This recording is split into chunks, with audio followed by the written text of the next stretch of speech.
বিপর্যয় যেন মানুষকে ভেঙে না দেয়, তেমনি জয়ের মাত্রা, জয়ের উচ্ছ্বাস যেন মাত্রা না ছাড়িয়ে যায়। প্রমাণ হয়ে গেল শ্রমিক লাহিড়ী, দিলীপ ঘোষ এরা সবাই খুব চিন্তায় ছিলেন যে আমি কি করব, আমাদের দল আমাদের দেখছে না, বা আমার শরীরটা কেমন থাকবে। ওদের আর এত চিন্তা করার কোনো কারণ নেই, ওরা নিজেদের দিকটা দেখুন। দমদম দাওয়াইয়ের দায়িত্বটা মানুষই নিয়ে নিল। এত গরমে ঠান্ডা জলকে মানুষ যে দাওয়াই দিয়ে দিল, সেটা দমদম দাওয়াইয়ের থেকেও অনেক বেশি পাওয়ারফুল।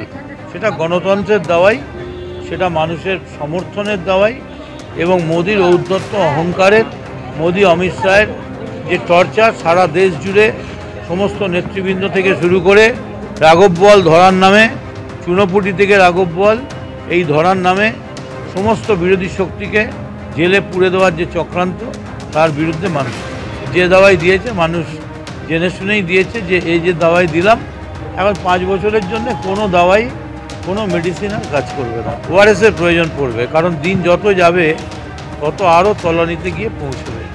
আমি অন্য কোনো রাজনৈতিক মন্তব্য করব না, শুধু এইটুকুনি বলবো, যা বলার মমতা অভিষেক বলবেন। কিন্তু এইটা প্রমাণ হয়ে গেল যে মানুষ যা ভাবে কোনো রাজনৈতিক শক্তি তার পুনর্বিন্যাস করতে পারে না। ঔদ্ধত্য অহংকারে রাজা যে আসনে বসে আছে, সে যে প্রজাদের সম্বন্ধে খবর রাখে না, এই নির্বাচনে সেটা প্রমাণ হয়ে গেল। মমতা ব্যানার্জির উপরে মানুষের আস্থা, এবং ব্যারাকপুরের মানুষ এই গুন্ডাবাজি পছন্দ করে না। যে দীর্ঘদিন ধরে এলাকায় গুন্ডামি করেছে, মানুষ তার বিরুদ্ধে রায় দিয়েছে।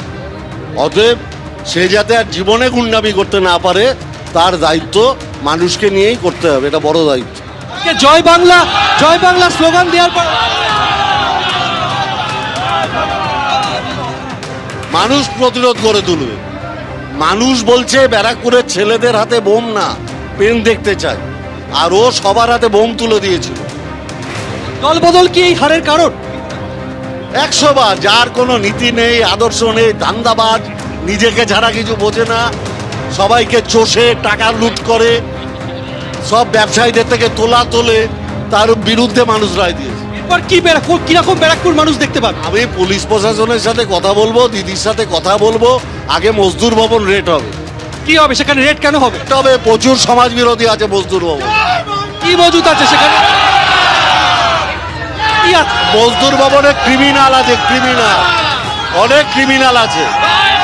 অর্থাৎ পার্থ ভৌমিক স্পষ্ট করে জানিয়ে দিলেন যে অর্জুন সিং এর যেটা অফিস মজদুর ভবন, সেখানে আগে তল্লাশি চালানো হবে। যেমন অর্জুন সিং বলছেন গণপ্রতিরোধের ডাকতে হবে, ঠিক পাল্টা পার্থ ভৌমিক তৃণমূল প্রার্থী, তিনি বলেছেন এই জয় প্রত্যাশিতই ছিল। যেভাবে ব্যারাকপুরে গুন্ডারাজ চলছিল, এই গুন্ডারাজ দিয়ে তিনি নির্বাচনী প্রচারে সরব হয়েছিলেন, আর এই গুন্ডারাজের জবাবই ব্যারাকপুরের মানুষ দিয়েছে। আগামী দিনে ব্যারাকপুরে শান্তি প্রতিষ্ঠার জন্য তিনি পুলিশ প্রশাসন এবং মুখ্যমন্ত্রীর সঙ্গে আলোচনা করবেন।